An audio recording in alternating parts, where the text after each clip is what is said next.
All right. So in Leviticus chapter 18, verses 1 through 30, as I stated, the message title is Forbidden Sexual Relationship. And what Leviticus 18 addresses is the issue of sexual relationships amongst the people of YeHoVaH.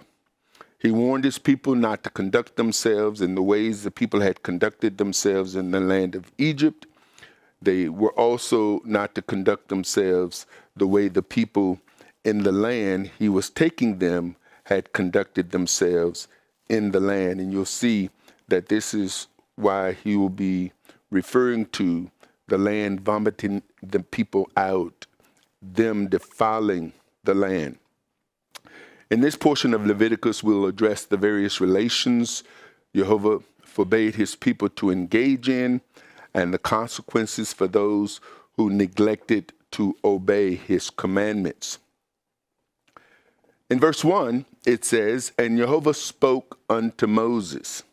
Now, as we were going through the first 17 chapters of Leviticus, we wanted to point out and consistently and continually remind people that the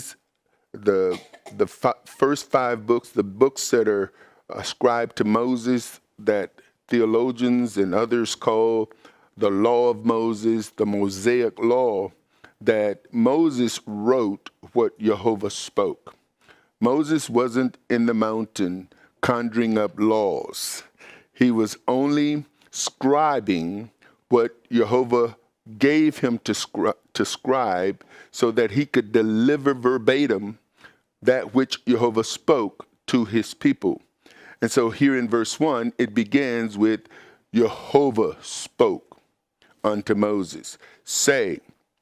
The reason why we continue to emphasize this is that just as Moses reminded the people and as Yeshua quoted from Moses as he was dealing with the devil in the wilderness, that man shall not live by bread alone, but by every word that proceed out of the mouth of YeHoVaH.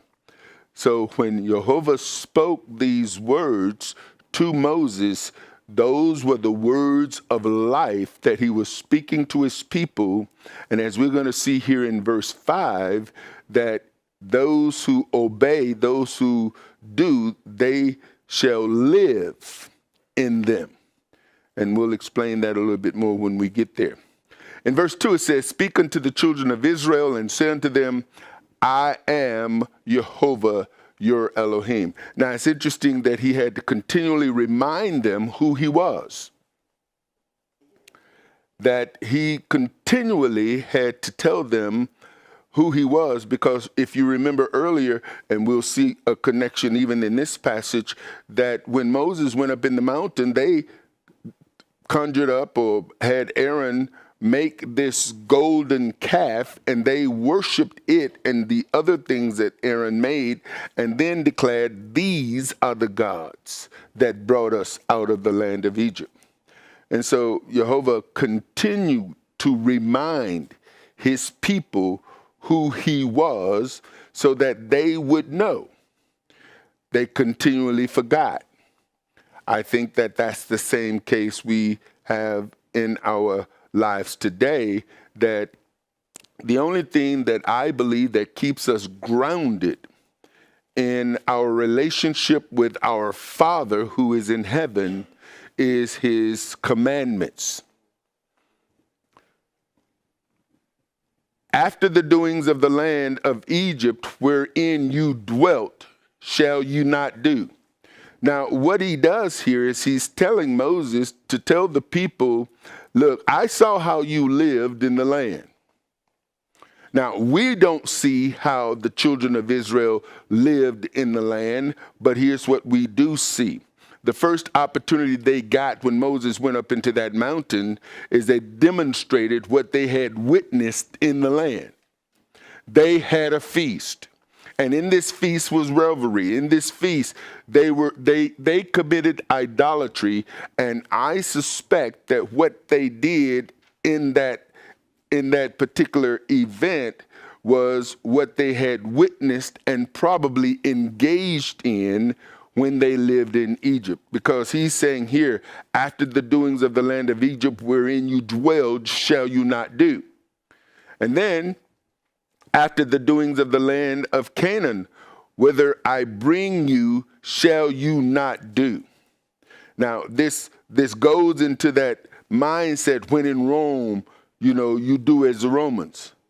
Where you are, what happens in Vegas, stay in Vegas. There are places where individuals can go, let their hair down, find their groove, do the things that is in the flesh to bring pleasure to the flesh to do. And YeHoVaH did not want his people living in the fleshly or in the carnal, recognizing that we are carnal beings, that we do live in this body of flesh, but we are supposed to be holy. We're supposed to live holy. We're supposed to allow his spirit to cleanse us. He says, whether I bring you, you shall not do, neither shall you walk in their ordinances. The doings of Egypt was displayed again when Moses went into the mountain. Israel was not to walk in the ordinance of the people in the land they were entering, but to keep the ordinances and statutes of YeHoVaH. This was what they were commanded to do. The ordinances and statutes were one and the same. So he's saying, in the land that you're going in, don't walk in their ordinance. However, you are to walk in the ordinances and the commandments and judgments, if you would, of YeHoVaH, which we will get to. And there's a point that I want to make there, because no matter where you live, wherever you live, whoever you are watching, listening to this teaching, whether you live in the United States, in South America, North America, Europe, Asia, Africa, Australia, wherever you live, there are people making ordinances. There are laws that are being enacted that are to govern the people by. We have laws in our land that give freedom to people to choose to live a life that is contrary to the commands of YeHoVaH. And these ordinances are legal. People can legally marry same sex. People can legally engage in the kinds of life and lifestyles, living together and not being married, cohabitating, all of these kinds of ordinances that the law of the land allow. But YeHoVaH is saying, don't live according to those ordinances. You live according to his ordinance, according to his statutes. Even though the land gives people the freedom to live their lives, to pursue happiness, whatever that look like, YeHoVaH is saying, listen, there is the ordinances that are in the land, and as my people, there are the ordinances that I'm giving you and the judgments that you are to live by. Ordinances and statutes is this Hebrew word, YeHoVaH. It's statute, ordinance, limiting actions. It's used as statute, ordinance, custom, appointed manners, rights. And so the land gives you freedom. And of course, we live in what they call the land of the free and the home of the brave, and supposedly have more freedoms than most people in other parts of the world. However, the law of the land oftentimes run contrary to the law of YeHoVaH. YeHoVaH told them what they were not to do, and then what they were to do. He says, you shall do my judgments and keep my ordinances to walk therein. I am YeHoVaH your Elohim. You shall therefore keep my statutes and my judgments, which if a man do, he shall live in them. I am YeHoVaH. Now, what's interesting in this particular statement is Paul quoted this. But before we get to this, this word judgment here has to do with how you decide a case, how you the process of deciding a case, judgment, justice, litigation. So when individuals were brought before people and Moses sat in the judgment seat day after day after day, judging the case or the cause between people, and these judgments that he were rendering were based on the Almighty's instructions to do, justice, right, rectitude. The way it's used is judgment, manner, right, cause, ordinance, lawful, order. These were the customs, these were the laws, these were the orders, these were the rights that the children of Israel were to live by, regardless to the rights that the land gave them. See, you can't serve two masters. You can't have two lords. You cannot bow to the state and the feds and to YeHoVaH. You cannot claim the ordinances, the laws, the rights, and the freedoms of the land if those rights and freedoms go contrary or contradict YeHoVaH's law, because you may be forgiven or not charged in the land for living these righteous, abominable lifestyles, but you will be held accountable by the Most High. This word live, interesting word, to live, to have life, to remain alive, to sustain life. I love this one, live prosperously, live forever, be quickened, be alive, be restored to life or health, to have life, to continue in life, and it goes on and on, because basically it's you shall live. If you do these commands, if you look at it from this perspective, if a man do what is the judgments and statutes, you shall have life in them. In other words, these judgments and these statutes that I'm giving you is actually where your life is. All of your protection, your healing, your prosperity, everything that I make available to my creation, if you keep my statutes and my judgments, you shall have life. So when Yeshua says, he has come that we might have life and might have it more abundantly, he's speaking to a people who is alive. Not dead people, but those people who were alive didn't have life outside of Messiah. Sometimes it's hard to communicate to people the life that is in the word to people who ain't dead. Because according to them, they already have life. I mean, what are you talking about, bro? I'm alive right now. Yeah, you might be alive right now, but do you have the life that is sustainable? The life that is a full life? The life whereas the Almighty now uphold you. And so this life, Paul quotes of in verse 5 of Romans 20, but it's taken in a way to where the way the sentence is structured is preached in a perverted manner.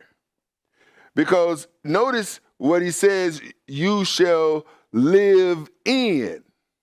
In Romans 5, they change it to you shall live by them. Notice what he says. For Moses described the righteousness which is of the law, that the man which doth those things shall live by them. In other words, brother, if you're going to be in the law, you got to live by the law. That's the way they put it. No. What he's saying is that if you live by the judgments and statutes of YeHoVaH, that's where life is. Outside of there is death, life and death. In this commandments is life or death, blessings or curses. you choose life. Where is life? Life is in the law. Life is in the judgments and the statutes. This is what Paul is actually saying, and I'm going to show you what this is what he's saying. Now, the sentence structure is misleading and leads the reader to the negative. If you read the context of Romans chapter 5, I got 5. I think, is there a Romans 20? No. Something is wrong here. It's 10. That should be Romans 10. Y'all forgive me. Romans 10:5.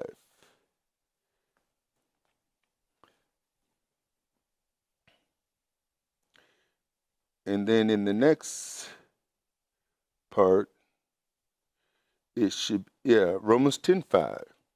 Okay. So in Romans 10:5, they use the word by.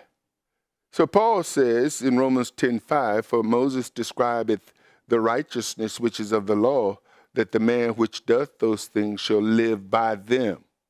Now, what's sad is in Romans chapter 5, Romans 10, verses 1 through 4, the context is, and I'm going to change this to Romans 10. If you read Romans 10, verses 1 through 4, it deals with the Jews who established their own righteousness by rejecting the law of God, which Messiah talks about, is that they reject the command. Moses gave you all the commandments, but none of you all are keeping it. Your worship is in vain, he says later, because you're teaching as commandments the traditions of men and making the commandments of YeHoVaH of no effect. So those who want to say the Jews were living according to the law of God and Jesus came to us to reject the law.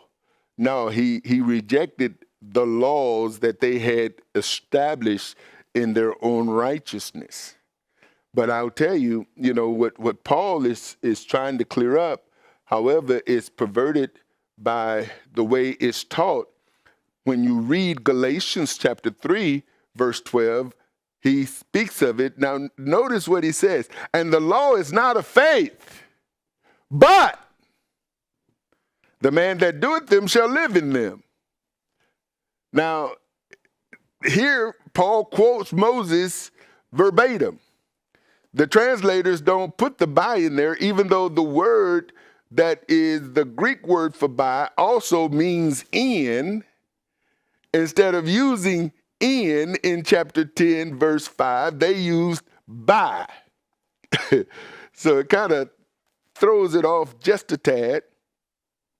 But the word live, he says, but the man that doeth them shall live in them. And that Greek word, zao, is to live, to breathe, be among the living, not lifeless, not dead, to enjoy real life. What is Paul saying? Well, if you look at what he says, is that, and the law is not of faith, but the man that do them shall live in them. The man that do them shall have real life. The man that do them shall enjoy real life. The man that do them shall be among the living. The man that do them to have true life and worthy of the name. Active, blessed, endless in the kingdom of Elohim. To live, to pass in the manner of the living and acting of morals or character. So he's not saying the man that doeth them, notice, the man that doeth them shall live in them. He's saying, you see how that sounds? It's as if he's making the law something bad, that if you claim to be in the law, well, first of all, the law is not of faith, brother. Well, I can tell you that, no, if you look at what Paul's teaching, that, faith came as far as Abraham is concerned, and Abraham came before the law. But when it comes down to life, you can't live in Jehovah's kingdom in the life that he has ordained and established apart from that which has life in it. And that's his commands, that's his word. But if you go on, this word zao, but the man that doeth them shall live in them, that word living water, having vital power in itself and exerting the same upon the soul.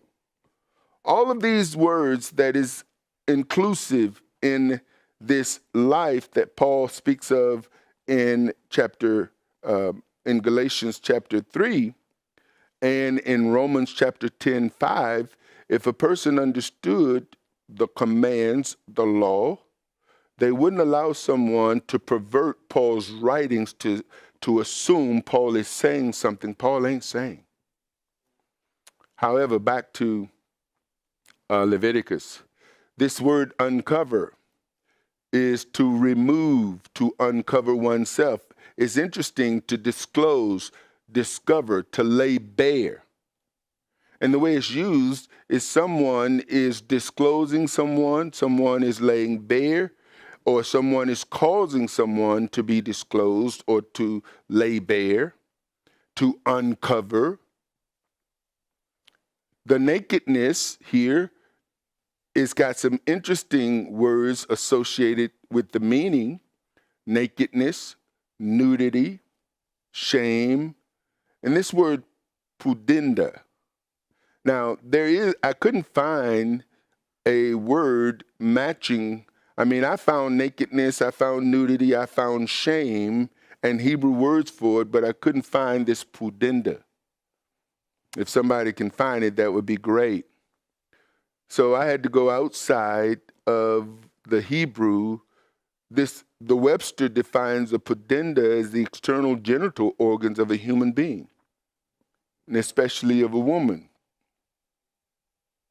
And so to uncover one's nakedness is also like exposing their genitalia.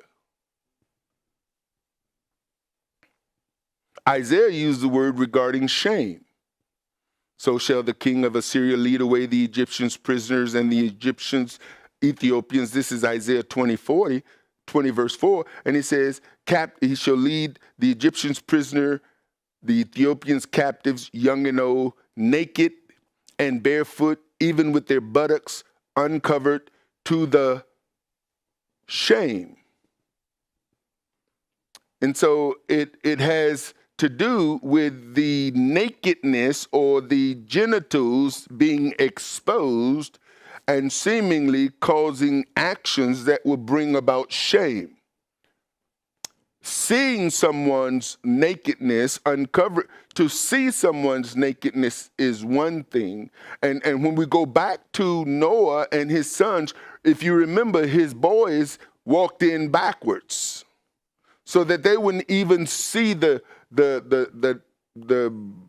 genitals or the nakedness of their dad. None of you,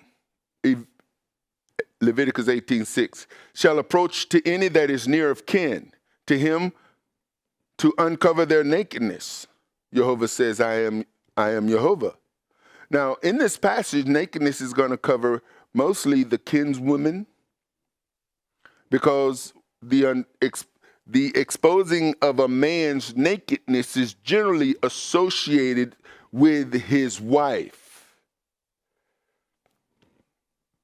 Is generally associated with his wife, not necessarily him, but what you do to a man's wife, you do to him, because the two are one.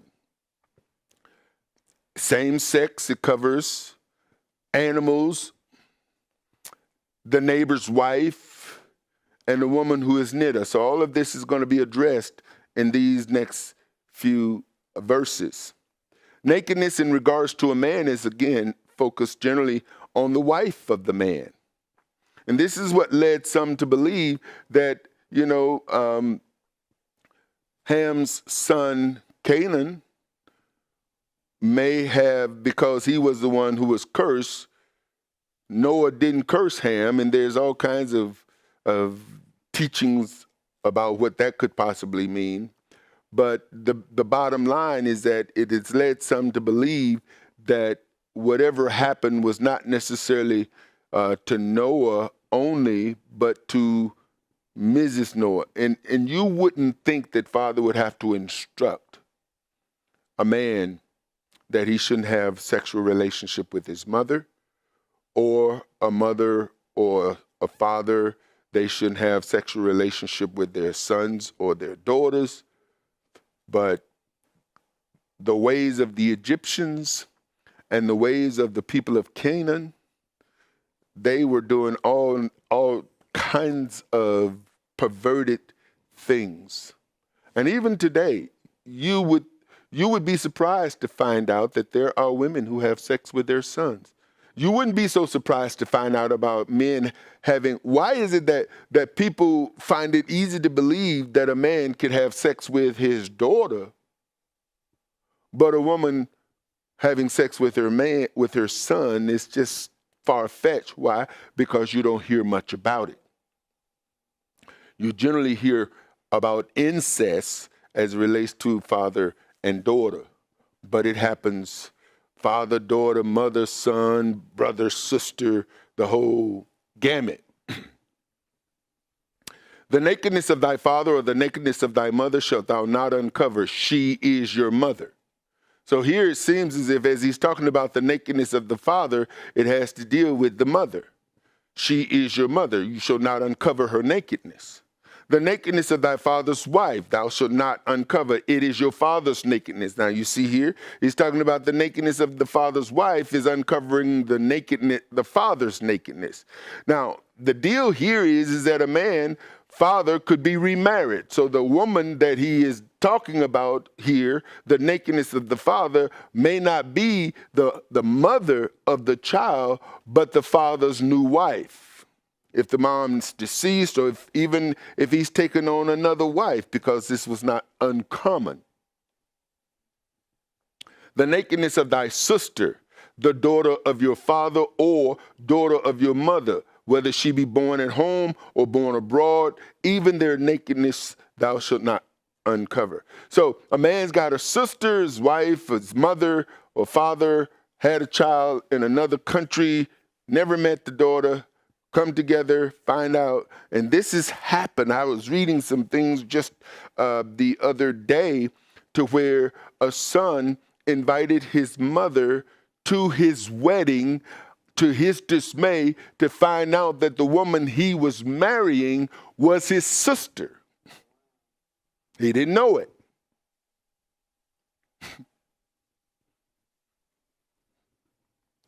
A granddaughter. The nakedness of your son's daughter or of your daughter's daughter, even their nakedness thou shalt not uncover, for theirs is thine own nakedness. In other words, if you expose the nakedness of your grandchild, you expose your own nakedness, is what he's saying. If you go into your grandchild, then you are uncovering your own nakedness. A half-sister is a sister if begotten by your father with a woman, not your mother.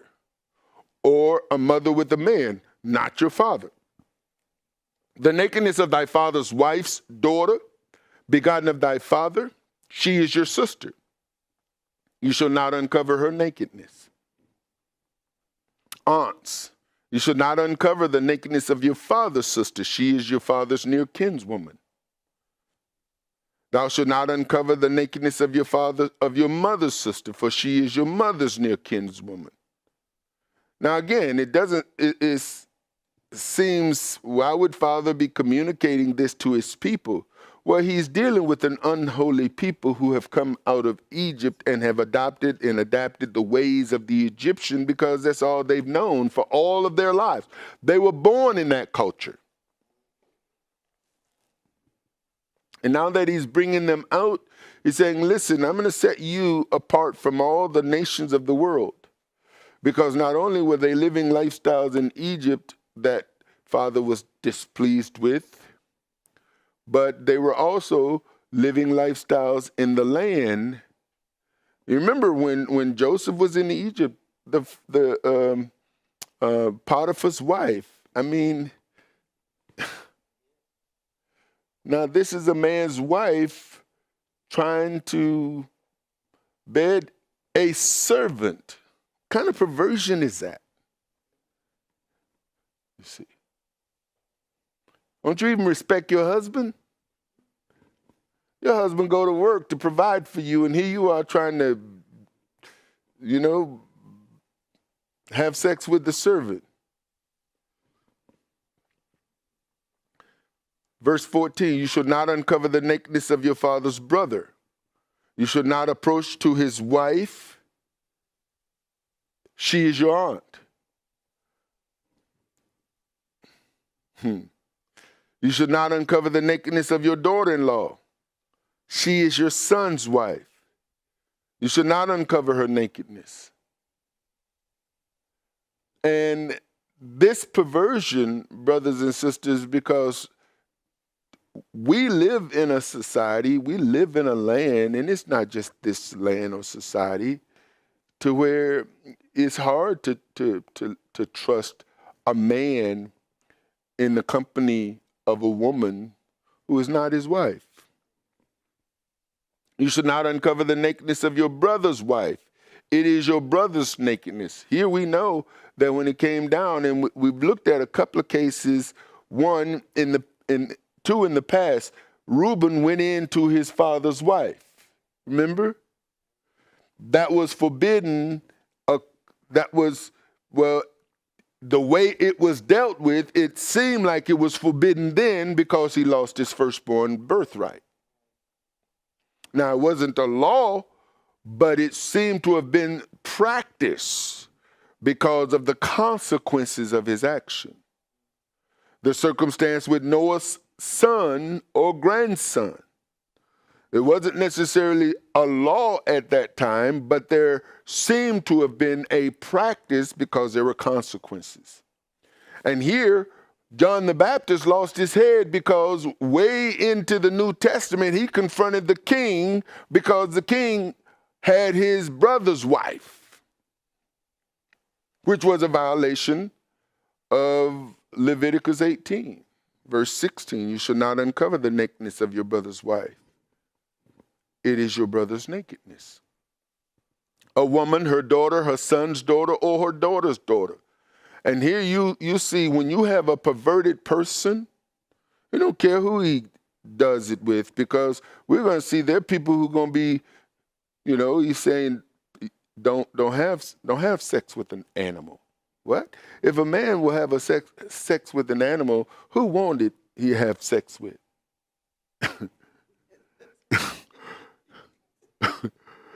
I mean, that's just messed up.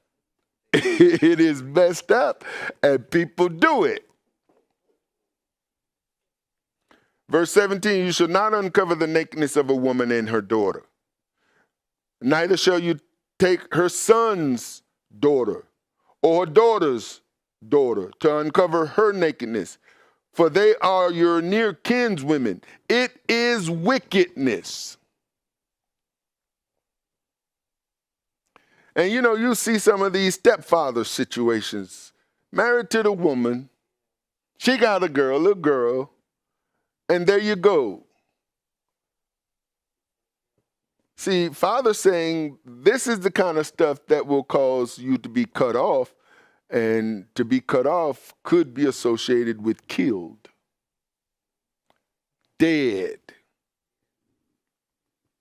You cannot marry a woman and her sister. Now we see Jacob, but Jacob didn't go to do this. This was a practice. When Jacob went to Laban's house and he wanted Rachel, Laban said, no, you can't have Rachel first. You got to have Leah, and then you could have Rachel. Now, this is some sick way of thinking, but it's not sick way of thinking if it's common practice.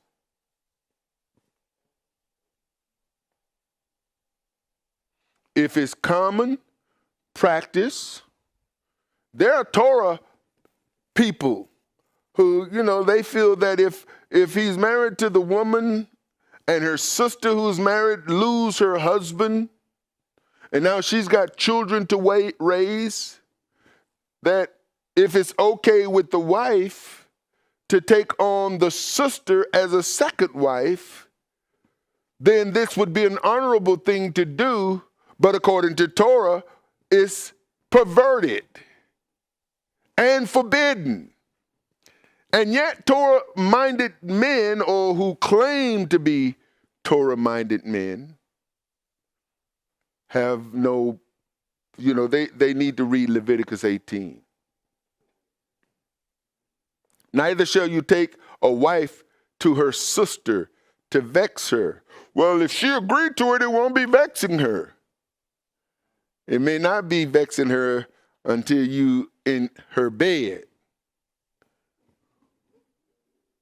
It might seem good that you're taking on your nieces and nephews, but you're taking on your wife's sister, and maybe they can stay in your house, but you don't have rights to her physically. Well, what's the point in having her into your house?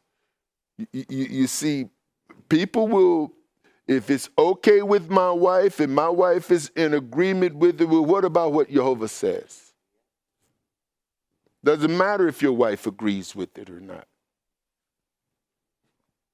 A woman who is nidah. You shall not approach unto a woman to uncover her nakedness as long as she is put apart for her uncleanness. This includes your wife. Now, there are people out there, and I know this is, to some people it ain't gross, to where there's no difference whether she's nidah or not. I mean, think about it. If people will sleep in the same bed when their wives are nidah, what's to stop them from engaging in sexual relationship? Father says, don't do it. Sex with the neighbor's wife. Now, everybody should know that, but moreover, you shall not lie carnally with your neighbor's wife to defile yourself with her. And it's interestingly, when you look at this word carnally, that it actually deals with perversion. It's perverted. Sex with the neighbor's wife is a perverted thing. Molech's sacrifice would be a violation of verse 3 when he says, don't follow the ordinances of the people in the land that I'm bringing you into. In verse 21, it says, you shall not let any of your seed pass through the fire to Molech. Neither shall you profane the name of your Elohim. I am YeHoVaH. So I was wondering, why would this particular verse be in the midst of this passage when it's dealing with nakedness? But the connection would be again in verse 3 when he says, don't follow the ordinances. And we know that in some religions, like with Diana, as Paul talked about, I think in Ephesians or in Acts, when he was in Ephesus, that there were ordinances in these religious practices where part of the worship had to do with sexual relationships, temple prostitutes. Some religion, and even when the children of Israel at the foot of the mountain, when they decided to have a feast and Aaron made that golden calf, they engaged in all manner of rivalry or revelry, and they partied.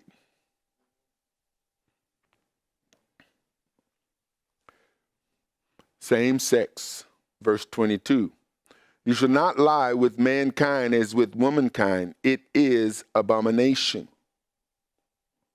And so Father is saying, listen, man shouldn't be lying with the man. And I've questioned, well, why isn't there a similar verse where woman would lie with woman? It's not there, but there seems to be some implication. And here we see, neither shall you lie with any beast to defile yourself therewith, neither shall any woman stand before a beast to lie down thereto. It is confusion. And, in dealing with this confusion, the animal is confused because animals know that they are to mate after their own kind. But when a human forces an animal to do something that is unnatural, it's perverted.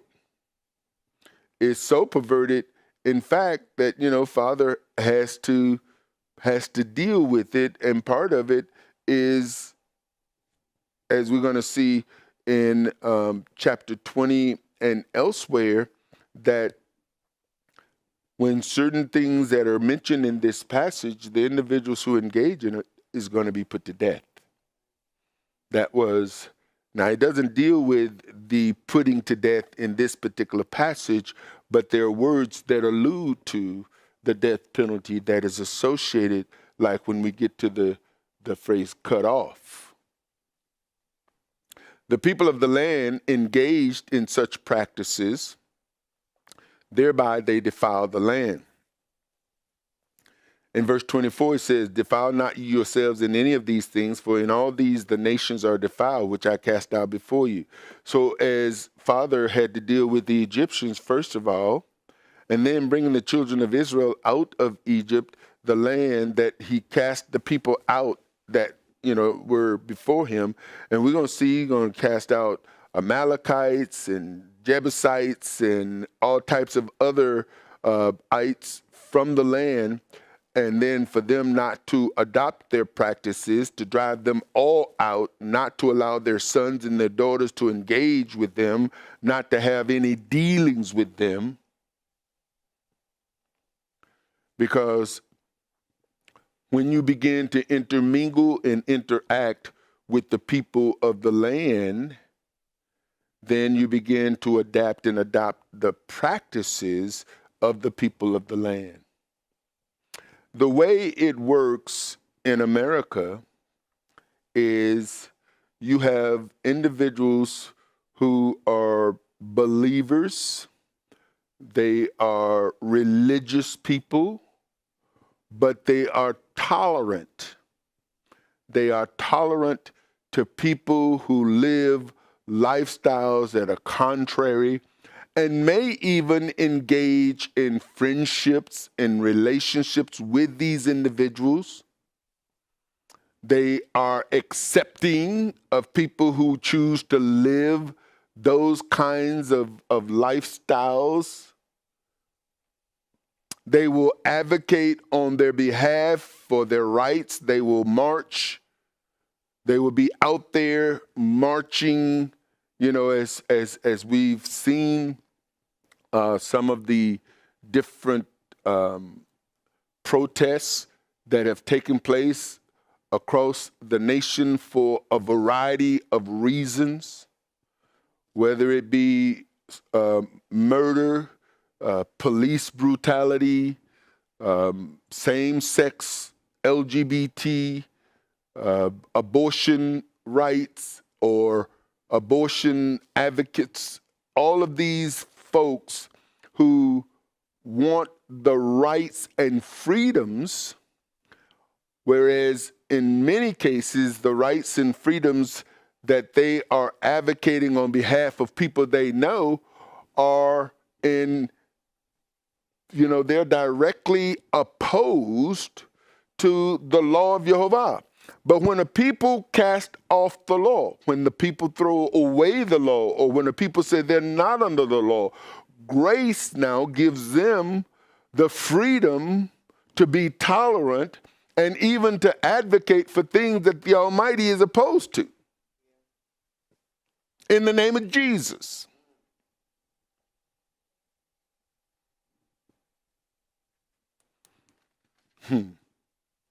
He says, don't defile yourself, for in all these the nations are defiled, which I cast out before you.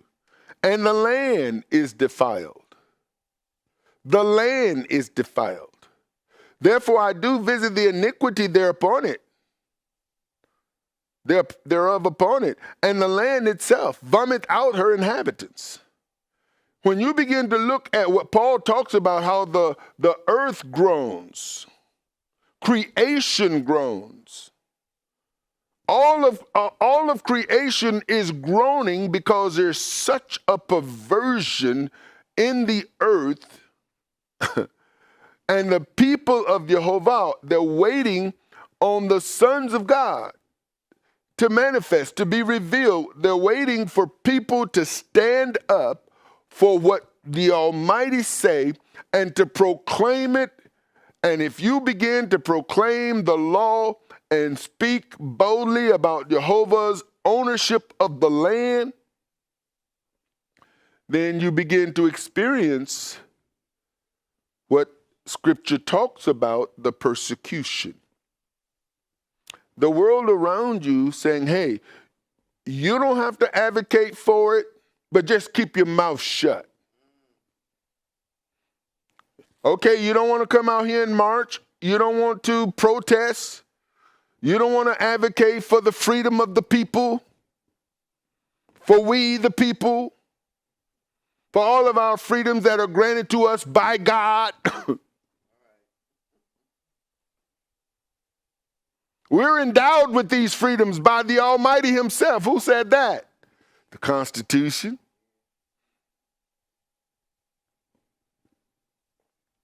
These are our God-given rights. And who gave those rights to you? Our founding fathers did. And which one of them in the Bible? You see?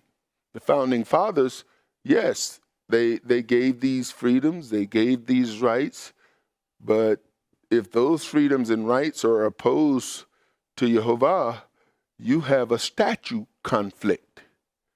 There's an ordinance conflict.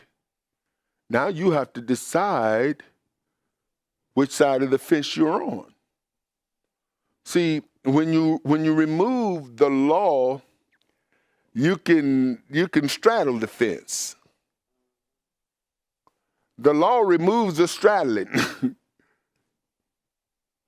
So no wonder the world that we live in would like to bury the law, and those who call themselves practicing it or keeping it.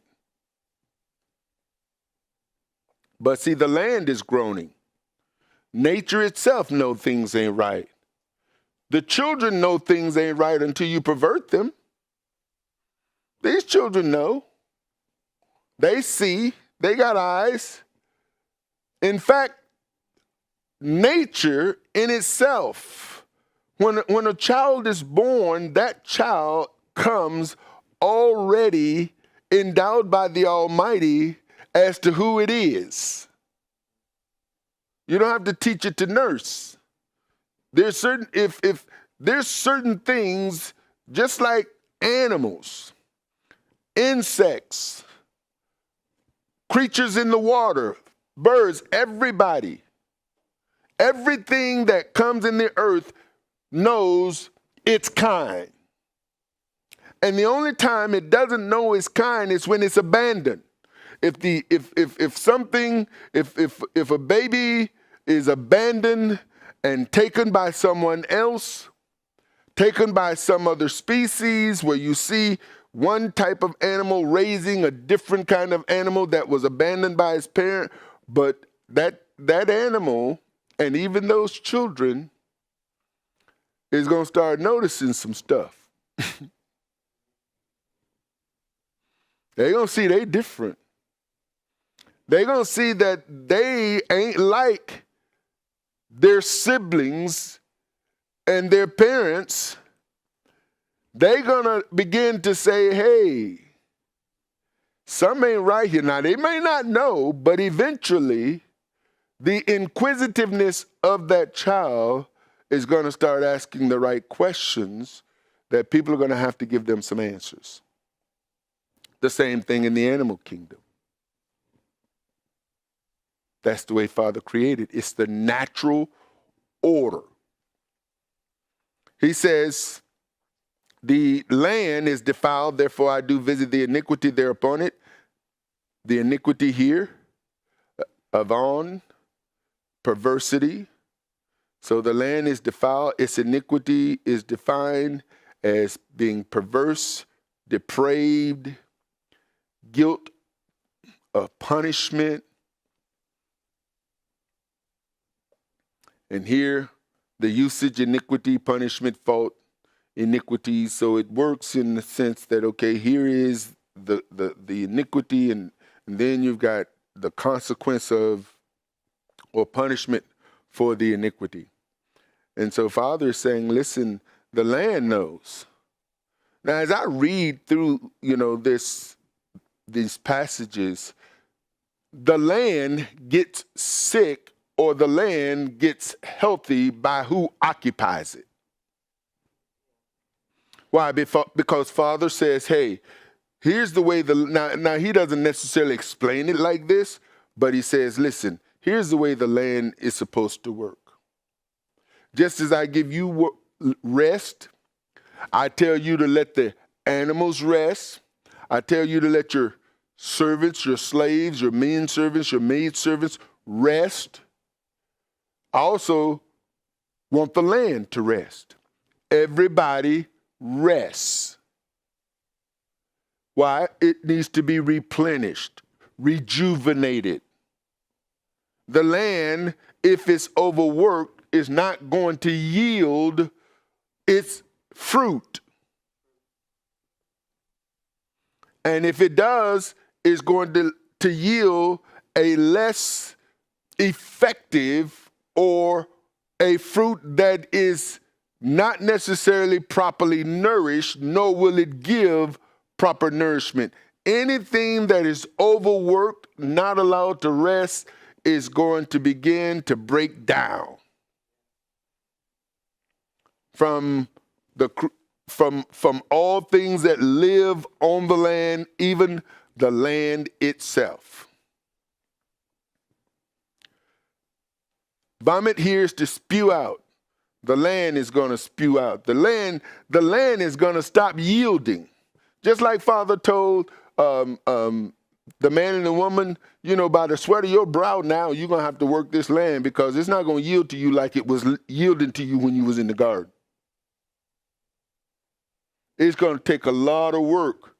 And if you treat the land right, just like if you treat your body right, it will produce the way it is designed to produce. Anything that is misused, abused, not dealt with according to the manufacturer, the creator, then eventually it's going to stop working for you.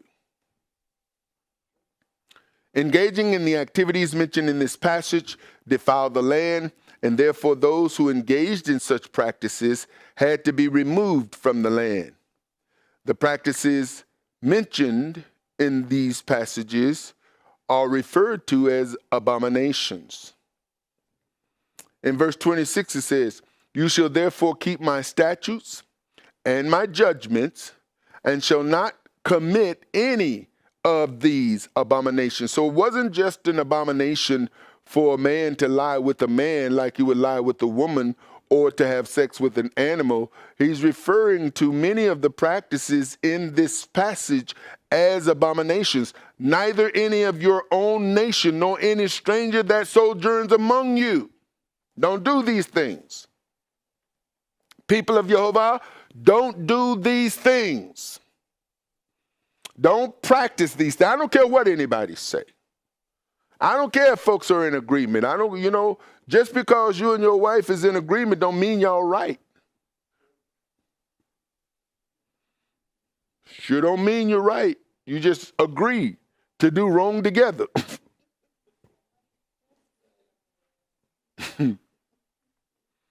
Abominations here, toibah, is to a disgusting thing, an abominable thing. Is associated with uncleanness, idolatry. Even mixed marriages. Now, I know people in Messiah don't see anything wrong with folks marrying folks of different races, and I don't see a problem with people marrying people that are of different races, as we're going to see that there are circumstances.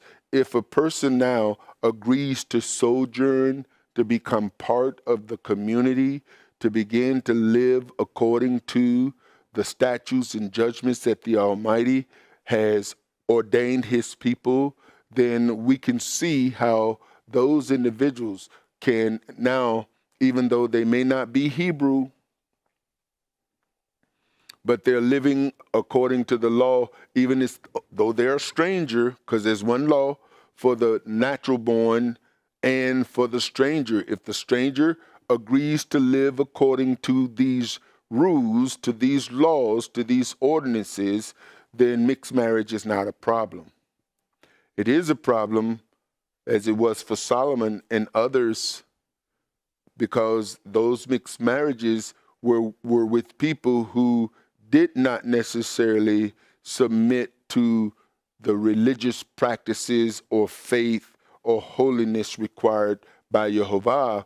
They got married, and the wives continued to live according to their practices. If you remember when Jacob was bringing his wives from Laban's house, Rachel, Leah, and their handmaidens, they brought their idols with them.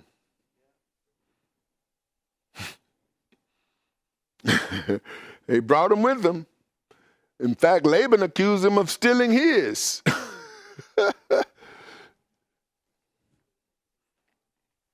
Verse 27, for all these abominations have the men of the land done, which were before you, and the land is defiled. So what you see the men in the land that you're going into, they've been having sex with their mama, they've been having sex with their sisters, they've been having sex with their in-laws, their aunts, their uncles, their daughter-in-laws, their sons,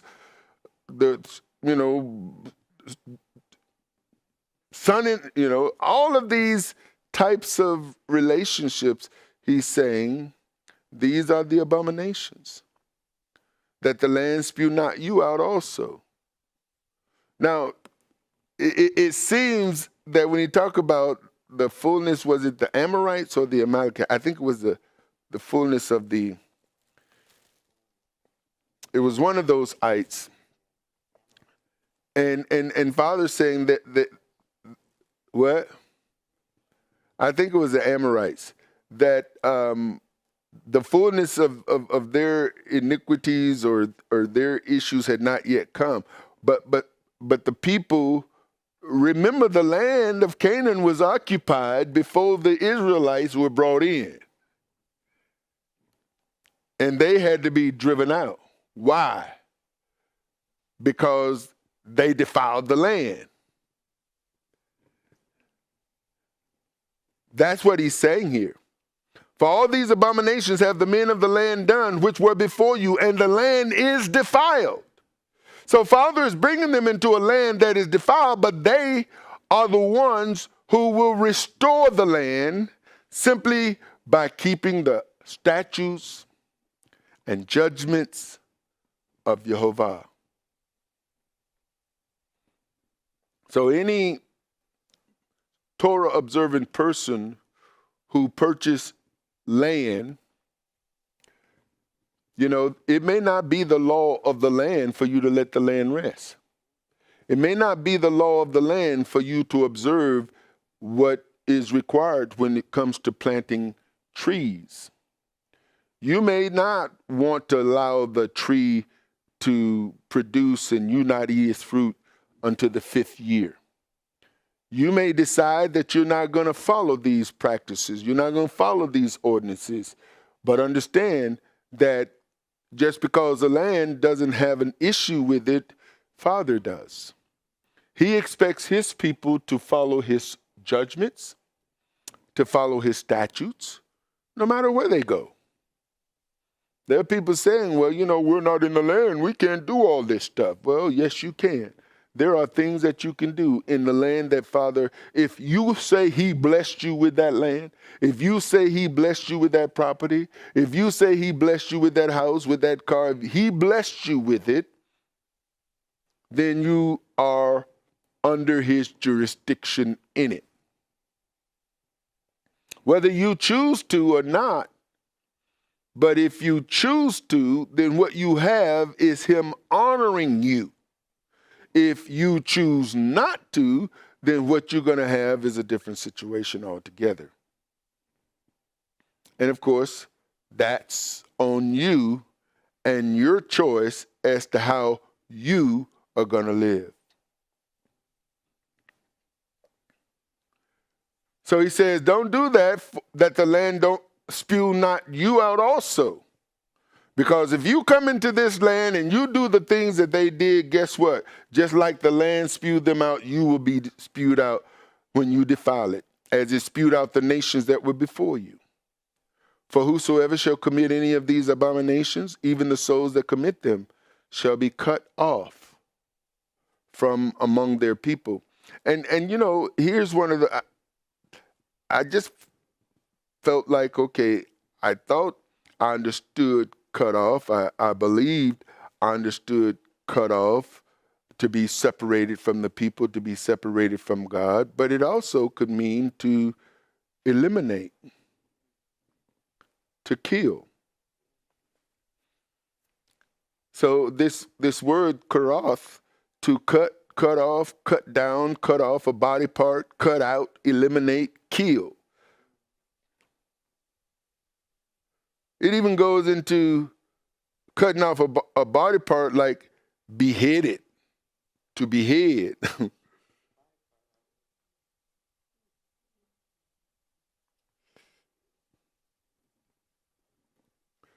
Destroy. See.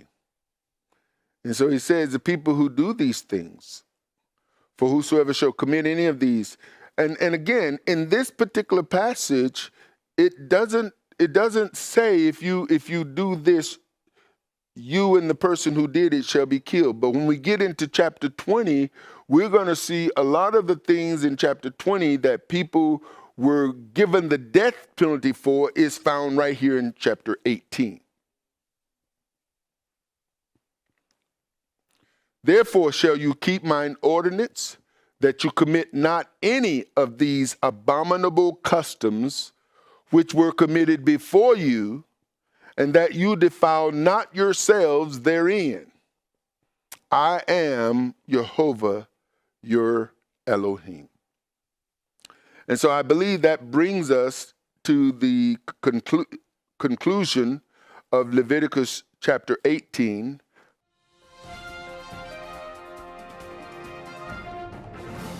Shalom, saints. Tithing and giving first fruit offerings are critical parts of the believer's faith and has its foundation back in Genesis 4:4, when Abel brought of the firstlings of his flock and of the fat thereof. And YeHoVaH had respect unto Abel and to his offering. Abel was commended by YeHoVaH in Hebrews 11:4, where it states that by faith Abel offered unto God a more excellent sacrifice than Cain, by which he obtained witness that he was righteous, God testifying of his gifts, and by it he being dead yet speaketh. Solomon said in Proverbs 3:9 and 10, honor YeHoVaH with thy substance and with the first fruits of all thine increase. So shall your barns be filled with plenty, and your presses shall burst out with new wine. The prophet Malachi wrote in chapter 3, verse 11 and 12, to bring ye all the tithe into the storehouse, that there may be meat in mine house, and prove me now herewith, says YeHoVaH of hosts, if I will not open you the windows of heaven and pour you out a blessing, that there should not be room enough to receive it. And I will rebuke the devourer for your sakes, and he shall not destroy the fruits of your ground, neither shall your vine cast her fruit before the time in the field, says YeHoVaH of hosts. And all nations shall call you blessed, for you shall be a delightsome land, said YeHoVaH of hosts. When we tithe and give offerings consistently in obedience to YeHoVaH's commandments, we can count on Him to keep His promises to us and consistently meet all of our needs. It is our Father's desire to bless you. However, it begins with you and your act of obedience to tithe and give offerings. Do it today. Shalom. For more information, visit www.arthurbaileyministries.com or call 888-899-1479. House of Israel International Services is made possible through financial contributions from brothers and sisters like you. Thank you.